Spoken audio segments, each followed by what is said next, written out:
Porque Dios esta mañana me dio una palabra igual. En realidad ayer, hoy me la confirmó, aunque ya con todo el contenido de para dónde iba esa dirección. Y la palabra que Dios me habló, Gastón la dijo 2 o 3 veces, la palabra que Dios me habló es poder. Esta mañana, en el devocional de esta mañana, en realidad no tiene nada que ver con el poder, pero en el medio sí se conecta. A través de la vida de Elías en 1 Reyes 17, es como Dios me enseñó a mí, o Dios me mostró a mí, cómo es que Dios tiene poder para proveer cuando alguien está en su plan. O sea, cuando Dios tiene intención con alguna persona, Dios tiene un propósito con alguien, Dios te llama para algo, Él tiene poder para proveerte aún por encima de las circunstancias. Porque, digamos, Dios te necesita en tal lugar, Dios quiere que hagas tal cosa, Dios quiere que vayas a algún lado, y aunque la crisis siga estando alrededor, vos tenés que estar todavía activo en funcionamiento, y por lo tanto Dios abre caminos de manera especial para que puedas seguir adelante. Pero en el devocional hablaba sobre el propósito, específicamente haciendo hincapié en el propósito. Pero más allá de que nosotros podamos recibir de parte de Dios la provisión o el sustento, que son dos cosas distintas, creo que en esos momentos lo más seguro es el sustento, más que la provisión o prosperidad, es cubrir el bache, estar al día, que no te falte, alcanzar en medio de esa situación. Hay otros momentos en los cuales Dios permanentemente demuestra que Él tiene el poder para prosperar. Él tiene el poder para capacitarte, para llevarte, para llenarte, sea lo que sea que Él quiera hacer con nosotros, sea lo que sea el propósito, la función, la intención que tenga con nuestras vidas. Hay algo que es fundamental, hay algo que es una obviedad, y es que Dios tiene un plan con cada uno de nosotros. No es el mismo. No tiene Dios con todos el mismo plan, no nos quiere llevar Dios a todos al mismo lugar, no quiere hacer lo mismo con cada uno de nosotros, pero Dios a cada uno de nosotros nos quiere usar. Partiendo de ese punto, es que yo podría decir, y tengo un par de textos para leerte sobre eso, que es un principio de Dios. Me encanta hablar de principios de Dios, porque la Biblia es un libro de principios y Dios es un Dios de principios. Los principios son aquellas cosas que quedan establecidas, firmes, las que a vos te dan la garantía de que Dios se va a mover de esa manera. Y cuando un principio está establecido, quiere decir que, bueno, vos tranqui, porque si Dios un día eso lo estableció, pase lo que pase, eso se va a cumplir, porque Dios ya dijo que fuera de esa manera.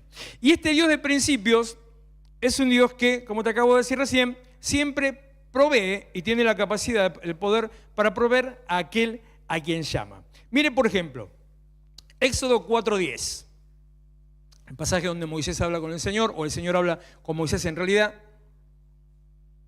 Cuando lo envía, hay un llamamiento, lo está enviando a liberar a Egipto, a enfrentarse con Faraón y a liberar a Egipto. Éxodo 4:10, Moisés toma la posta. Señor, yo nunca me he distinguido por mi facilidad de palabra, objetó Moisés, y esto no es algo que haya comenzado ayer ni anteayer, ni hoy que te diriges a este siervo tuyo. Francamente me cuesta mucho trabajo hablar, dijo él. ¿Y quién le puso, el 11. ¿Y quién le puso la boca al hombre?, respondió el Señor. ¿Acaso no soy yo el Señor quien lo hace sordo o mudo, quien le da vista o se la quita? Y el versículo 12 es el punto al que le quería llevar.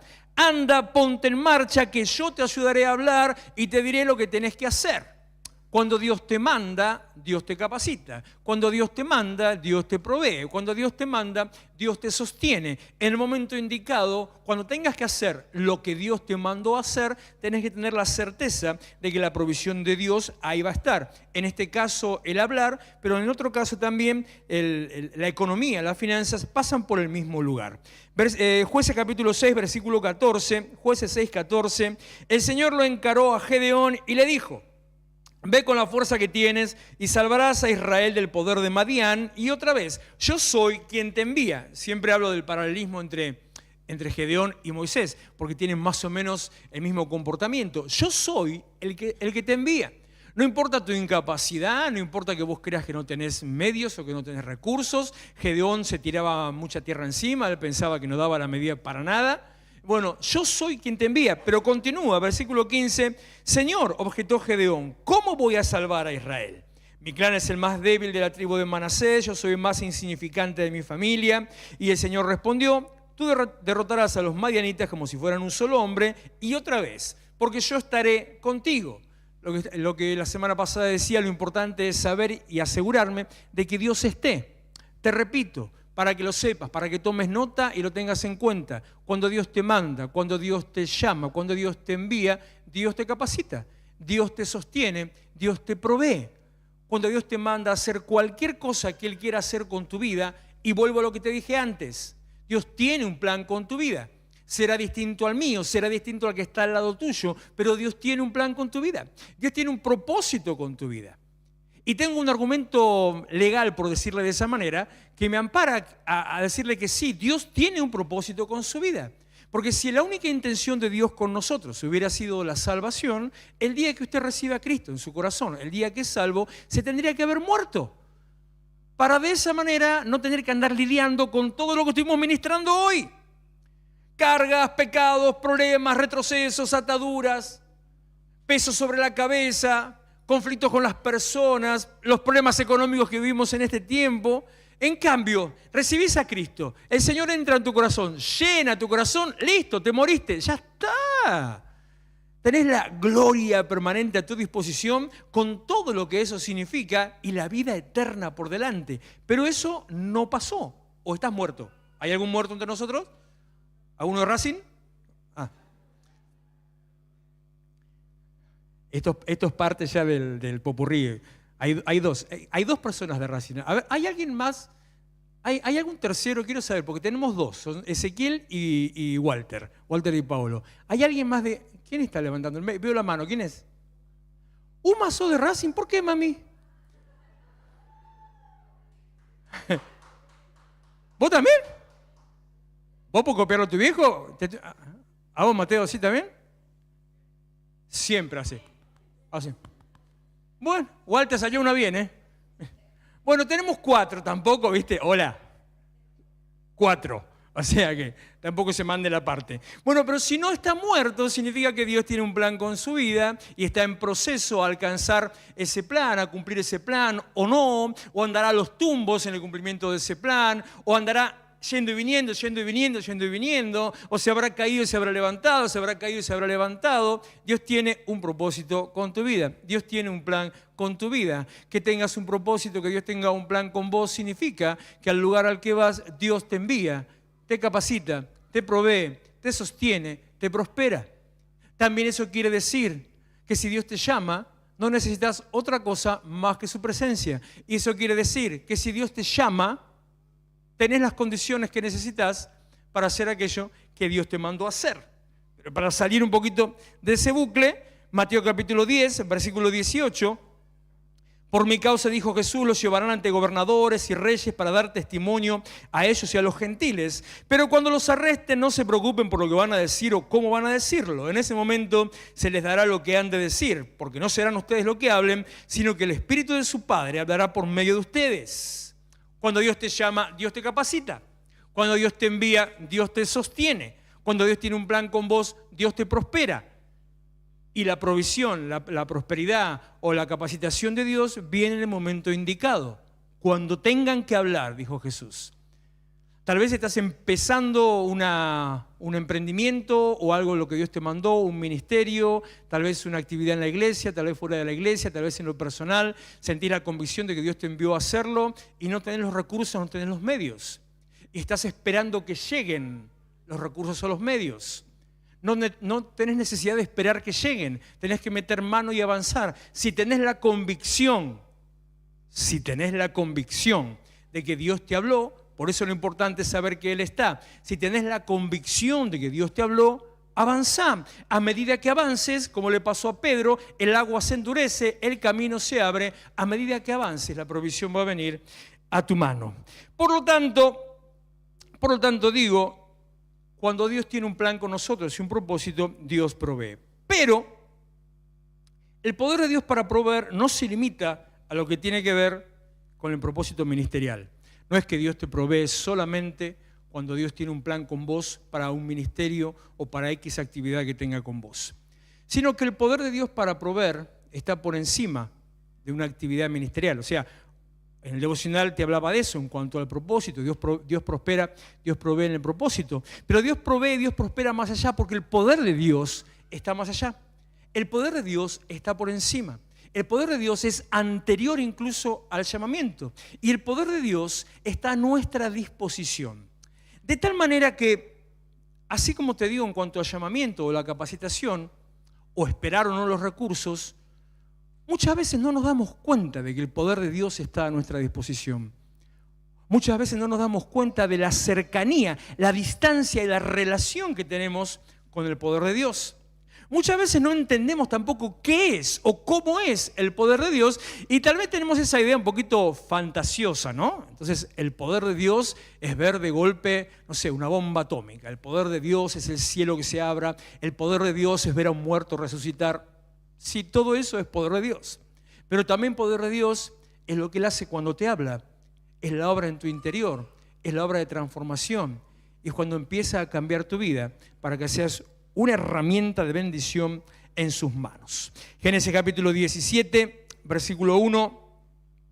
El poder de Dios para proveer está en Él porque Él tiene todo el poder. Mira, cuando Abraham tenía 99 años, el Señor se apareció y dijo: yo soy el Dios todopoderoso. ¿Quién tiene el poder? ¿Quién tiene todo el poder? ¿Solamente para proveer o para sanar?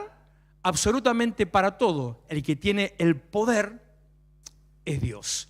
Si Dios tiene el poder para proveer, si Dios tiene el poder para prosperar, si Dios tiene el poder para sanar, como Jesús cuando habló acerca de las aves del cielo, acerca de los lirios del campo, y después termina diciendo: busquen primeramente el reino de Dios y su justicia. ¿Qué es lo que tengo que buscar? ¿Qué es lo que tengo que anhelar en este tiempo de crisis? ¿Qué es lo que tengo que andar buscando? ¿La provisión, la prosperidad, la bendición? ¿O a Dios? Claro, lo digo muy fácil, pero ¿qué hago? Lo que hago en la práctica es estar buscando la provisión, la prosperidad o la manifestación de ese poder. En la práctica empezamos a metemos mano en un montón de situaciones que nos aseguren poder salir de la crisis. Empezamos a, no sé, tal vez, por ejemplo, incrementar horas de trabajo, sumar horas extras. Empezamos a, no digo que sea el caso de alguno, lo digo como ejemplo, a involucrarnos en algunas actividades medio sospechosas. Empezamos a hacer algunas inversiones o compraventas medio raras. El otro día estaba parado en la puerta de mi casa y estaba esperando, creo que estaba esperando a la pastora. Y pasa un chico caminando bien, lo más tranquilo, o sea, todo bien, pasa un chico por delante mío así. Y me dice: ¿no quiere un celular? Todo roto estaba el celular, todo roto. Dice: es mío, me hace. Se me cayó recién, pero no, se lo dejo barato. A veces buscamos meternos o involucrarnos en algunas actividades un poquito raras, un poquito extrañas. ¿Por qué no tal vez confiar en algunas inversiones fraudulentas? Ojo, tenga cuidado. Recuerda el viejo refrán: cuando la limosna es grande hasta el santo desconfía. Tenga cuidado con aquellos que le ofrecen que va a ganar un montón. Con aquellos que le dicen: no es mucho lo que tenés que invertir, con 10.000 nada más ya está, y no sabés, te vas a empezar a ganar un montón de guita. Tenga cuidado, porque eso no, capaz que le funciona la primera vuelta, pero después termina siendo estafado y es peor el daño todavía que lo que quería alcanzar, lo que quería tener. Lo que necesitamos no es buscar la bendición, sino lo que necesitamos es a Dios y el poder de Dios. ¿Cómo se activa el poder de Dios? El poder de Dios está en Él, el poder de Dios es Él, es Dios, y Dios manifiesta su poder a través de la iglesia. Caemos en el punto del servicio, del compromiso, del trabajo y la relación con Dios. Dios decidió que en este tiempo fuera de esa manera, porque la iglesia es el canal de manifestación de Dios. No, pero yo me encuentro con Dios en mi casa. Sí, pero yo puedo orar y Dios obra en mi casa. También, yo no necesito a Dios, no necesito ir a la iglesia. No necesita venir a la iglesia o ir a la iglesia. No, lo que necesita es a Dios. Pero el canal de manifestación de Dios a partir de nuestra posición hacia el mundo es la iglesia. El canal de manifestación de Dios hacia los necesitados es la iglesia. El canal de transformación del mundo es la iglesia, porque es lo que brinda un lugar de contención, de autoridad y de empuje para salir, por ejemplo, como hicieron hoy, a trabajar en evangelismo. Romanos capítulo 8, versículo 19, muestra lo que le pasa a la gente cuando está esperando la activación de ese poder de Dios. El anhelo ardiente de la creación es el aguardar la manifestación de los hijos de Dios. La creación anhela ardientemente, dice. Es como con desesperación que se manifiesten los hijos de Dios. ¿Qué quiere decir? Que los hijos de Dios, la iglesia, tome su lugar. Que la iglesia se haga visible, no en templo, sino en acción, en actividad, en presencia, en marcar la diferencia. Que la iglesia se haga visible en vidas transformadas, en testimonios silenciosos, en mostrarle a los demás que se puede vivir de otra manera. Y no solamente eso, sino que mire lo que dice el versículo anterior, de este que le acabo de leer, versículo 18. Tengo por cierto que las aflicciones del tiempo presente no son comparables con la gloria venidera que en nosotros ha de manifestarse. 19. Porque el anhelo ardiente de la creación es el aguardar la manifestación de los hijos de Dios. Porque la creación fue sujetada a vanidad, no por su propia voluntad, sino por causa del que la sujetó en esperanza. Un lío de palabras, muy retorcido. ¿Qué quiere decir? Que el mundo en el que vivimos está atado por un mover o un poder espiritual, el cual necesita, espera y requiere que la iglesia manifieste el poder de Dios. La activación del poder de Dios se da por medio de la iglesia. Por lo tanto, para que el poder de Dios empiece a fluir a través de su vida, usted tiene que ser iglesia. Tiene que ser parte e involucrarse en la iglesia. No quiere decir que tenga que congregar todos los días. No quiere decir que tenga que estar involucrado en todos los ministerios. No quiere decir que tenga que dejar su trabajo ni dejar a su familia. Quiere decir que en la manera que se pueda acomodar según sus actividades, no le dé un rinconcito a Dios, sino que Dios sea el centro, el eje y en definitiva en la práctica sea lo primero en su vida, que es algo que ya le voy a decir enseguida porque quiero llegar a la parte importante, a la parte central de esto, que es esto que le empiezo a decir ahora. El poder de Dios se manifiesta a través de la iglesia y se conecta por medio del evangelio. Esta fue la palabra que Dios me dio ayer y me confirmó esta mañana. Romanos capítulo 1, versículo 16. A la verdad, dice Pablo, no me avergüenzo del evangelio, pues es poder de Dios. Y después habla respecto de la salvación. Dice, poder de Dios para salvación de todos los que creen, de los judíos primeramente, pero también de los que no son judíos. Pero lo que está diciendo, básicamente lo que dice, y esto es lo que yo necesito que usted entienda, estaba preocupado, oraba, mientras escribía, mientras pensaba, mientras masticaba esto, decía, Señor, ¿cómo transmito esta idea? ¿Cómo hago que entienda esta idea? Dios, que hace todas las cosas por su propia cuenta, ya mostró el cómo. Con todo el tiempo previo ya nos mostró cómo es. El punto central es este.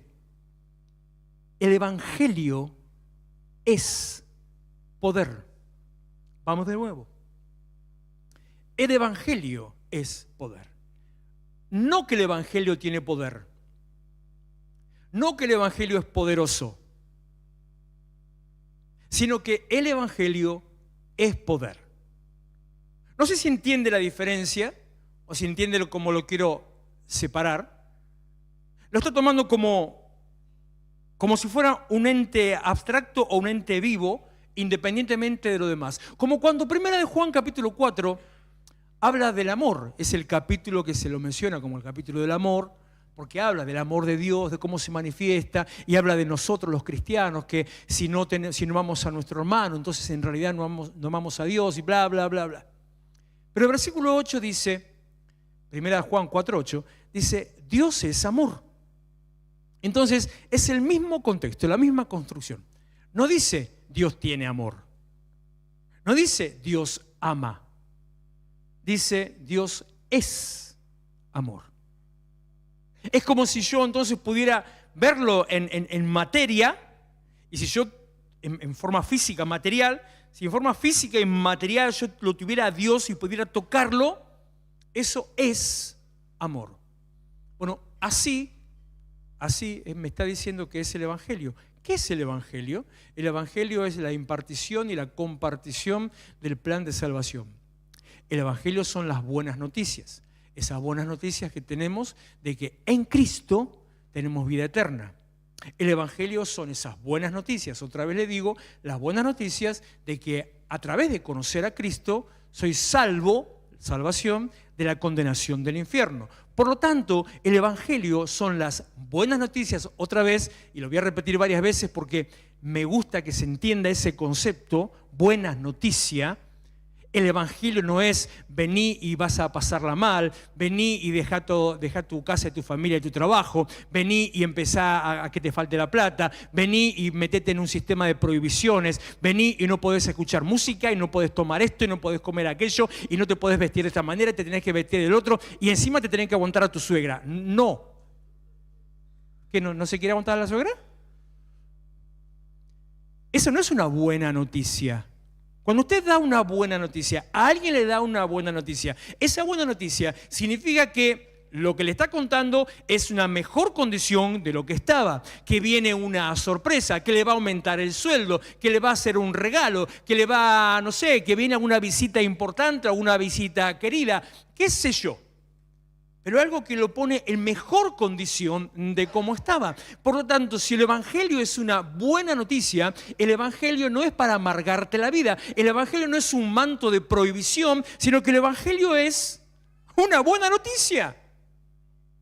El Evangelio es que te va a ir bien. El Evangelio es que estás y vas a estar bien. El Evangelio es vida nueva, vida buena y abundante. El Evangelio es el gozo de Cristo en nosotros. El Evangelio es básicamente el canal para lo que le dije hace unos instantes: vida eterna, salvación, libertad, liberación de la condenación del infierno y una vida de gozo y una vida de paz.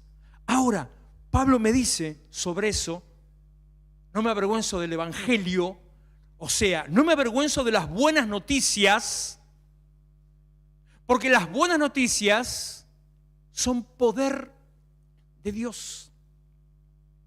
En las buenas noticias hay poder y las buenas noticias son poder. ¿Cómo activo el poder de Dios? El Evangelio es poder de Dios. Cuando usted comparte la buena noticia, está abriendo las puertas para que el otro empiece a recibir o a manifestarse en él el poder de Dios. Cuando usted recibe la buena noticia, se está predisponiendo a activar en su vida el poder de Dios.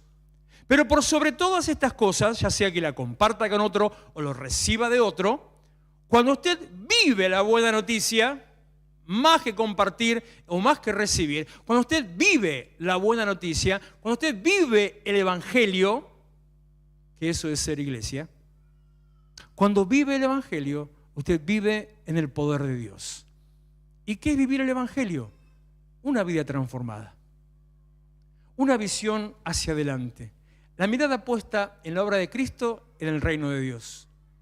Anhelar, esperar que, como le pasa a los demás, la iglesia se manifieste. Querer que otros conozcan lo mismo, que tengan la misma experiencia, porque a mí me está yendo bien. Que te esté yendo bien. Eso es Evangelio. Ah, pero tengo problemas, igual. Enfermedad, igual. Porque uno de los textos que te leías recién instante dice: esta leve tribulación momentánea que va hacia, te lleva a una gloria venidera que ha de manifestarse. ¿Y cómo sucede eso? A través del Evangelio. El Evangelio es la buena noticia de salvación, el Evangelio es poder de Dios. La buena noticia de salvación es poder de Dios. Recibir la buena noticia activa el poder de Dios a mi disposición, que es todo lo que ya le dije, y este punto repito. Vivir la buena noticia activa el poder de la salvación. ¿Cuál es el poder de la salvación? Liberación, que recibiste hoy. Provisión, puertas abiertas a tu disposición. Sanidad, que también recibiste hoy, porque la liberación de pecado, la confesión y perdón de pecado, la liberación de las ataduras, trae sanidad y restauración para tu vida. Porque algunos de los que estaban aquí en el frente estaban con problemas gastrointestinales. Y se va a dar cuenta en esta semana que eso, espera que no me sale, desapareció. Algunos de los que estaban aquí adelante tenían con problemas, bueno, es de la misma, le iba a decir como otra cosa y es lo mismo. Estaba con problemas de cálculos. Se va a dar cuenta en esta semana que eso desapareció.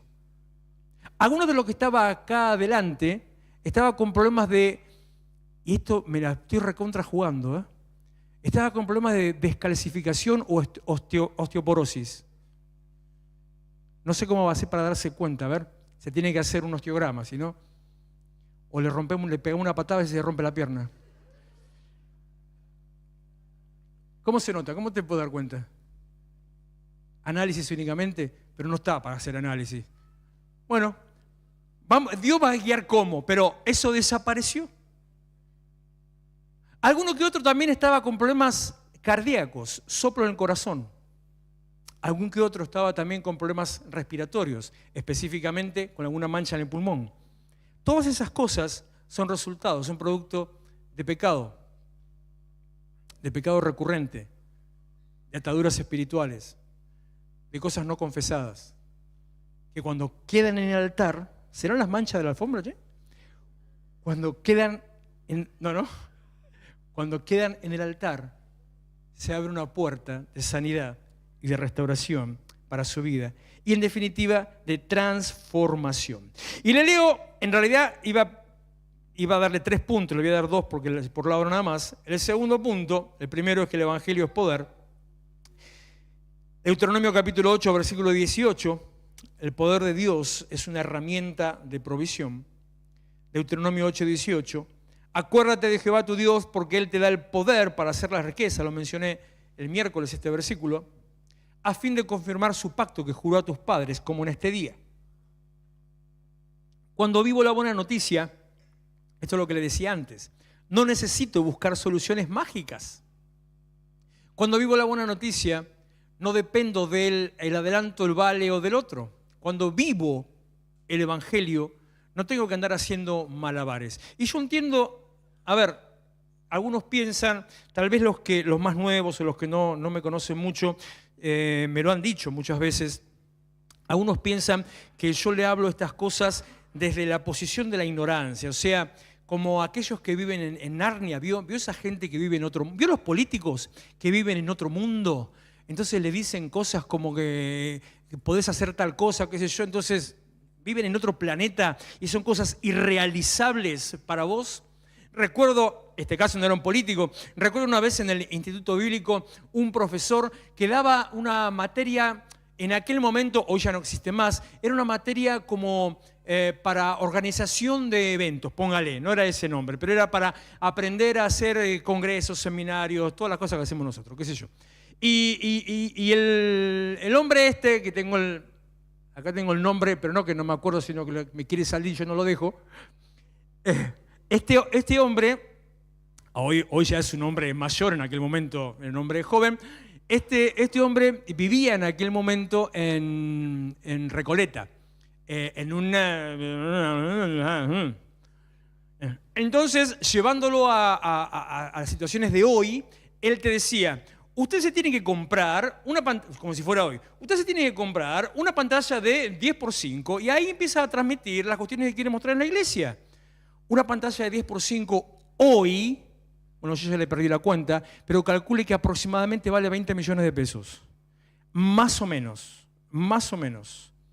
10x5, no, creo un poco más, unos 30 millones de pesos, o sea, $30.000 puede llegar a estar. Es imposible, pero la gente está en otro nivel, no se da cuenta de lo que está diciendo. Bueno, yo no le digo estas cosas desde el desconocimiento o de no tener una conciencia real, porque nosotros hemos vivido, hemos pasado, hemos transitado todo tipo de situaciones y conflictos, y como dice Pablo, sé vivir en abundancia, qué lindo que era, y sé vivir en necesidad. En todo y por todo estoy enseñado. Todo lo puedo en Cristo que me fortalece. El todo lo puedo en Cristo significa que aprendí a vivir con y sin. Eso quiere decir, todo lo puedo en Cristo que me fortalece. Entonces, desde esa posición, yo le digo, entiendo que la cosa está complicada y no sabe cómo hacer. Bueno, el camino no es dejar de venir a la iglesia o venir un día menos para sumar una actividad extra o una hora más de trabajo o una changuita adicional. El camino no es dejar de honrar a Dios o dejar de darle a Dios o dejar de ofrendar al Señor porque no me va a alcanzar, sino que el camino es confiar en Dios, creer que Él lo va a hacer, entender y darme cuenta que estoy en una posición distinta, que no soy igual que el otro que está luchando con sus situaciones, sino que yo soy ciudadano del cielo y Cristo está conmigo y Él está a mi lado y Él me lleva adelante y Él me llamó. Y si Él me llamó, Él me provee, Él me sostiene, Él me prospera. Sé que es difícil y que a uno se me estará riendo. Póngalo a prueba. Porque una cosa que también le puedo agregar es que Dios no miente, Dios es fiel y nunca falla. Termino con este versículo ya, pero le digo esto nada más, al margen de no hacer ninguna cosa rara, en vez de meterse en cosas raras, vuelvo al versículo. Dice, acuérdate de Jehová tu Dios. Ponga a Dios en primer lugar. Ponga a Dios en primer lugar, pero no de palabra. Ponga a Dios en primer lugar. Algunos ponemos a Dios en primer lugar simplemente orando. A ver, ¿que no hay que orar? Sí hay que orar. ¿Qué quiero decir? Pongo a Dios en primer lugar que, Señor, ayúdame con esto. Y de esa manera estoy poniendo a Dios en primer lugar. Eso no es poner a Dios en primer lugar. Eso es poner mis proyectos en las manos del Señor, que es otro versículo. Poner a Dios en primer lugar es el primero, lo que Él diga, y en primer lugar lo que tiene que ver con su obra y con su reino. Segundo, reconoce que el poder está en vos, no que vos lo tenés, sino que está a tu disposición. Porque dice, acordate de Jehová tu Dios, porque Él te da. Si Él te da el poder, ¿quién lo tiene? ¿De quién es? Es de Dios. ¿Quién lo tiene? Por lo tanto, ¿de quién es la responsabilidad? ¿Qué pasó? ¿De quién es el poder? ¿A quién se lo da? ¿Quién lo tiene? ¿De quién es la responsabilidad? Es más lindo si era del otro, ¿no? Es mejor si yo tengo que esperar que me dé, ¿no? Pero no funciona así. Ojalá fuera así, pero no funciona así. Reconoce que el poder está a tu disposición. Tercero, junto con el poder que Él te da la sabiduría, la cual mismo dice Santiago, pedile a Dios si te hace falta. ¿Sabiduría para qué? Para aplicar ese poder y entonces así hacer las riquezas. El poder de Dios que es creativo, que está a tu alcance, que está a tu disposición y que Él ya te lo dio. Y cuarto, termina diciendo ese versículo, a fin de confirmar su pacto que juró a tus padres, como en este día. ¿Cómo sé que realmente esto va a funcionar? ¿Será que simplemente es cuestión de palabras, un verso que el pastor le pintó en esta noche? Sí, pará, hermano. ¿Me está echando vos? Mirá que tengo... no me mojé la oreja porque predico el tercer punto. Porque termina el versículo diciendo, a fin de confirmar su pacto que juró a tus padres como en este día. Dios está poniendo en juego su palabra. Y te voy a decir una cosa. Dios no va a derribar su reputación por vos. Dios no va a poner en juego su trayectoria por vos. Dios no va a violar su palabra por vos, sino que muchas veces, algo de eso lo dejé volcado en el libro, muchas veces lo que Dios hace, como en el caso de Samuel, por ejemplo, lo que Dios hace con una persona que fracasa es levantarlo nuevamente para que se cumpla su palabra y volver a ponerlo en el camino para que se cumpla su palabra. Como diciendo, te llamé, te sostengo, ya tu esqueleto no da, te agarro de los pelos, pero así se cumple la palabra. Dios dijo, para confirmar el pacto que juró a tus padres, porque Él lo dijo, eso va a funcionar y la palabra de Dios en tu vida se va a activar y vas a ser prosperado.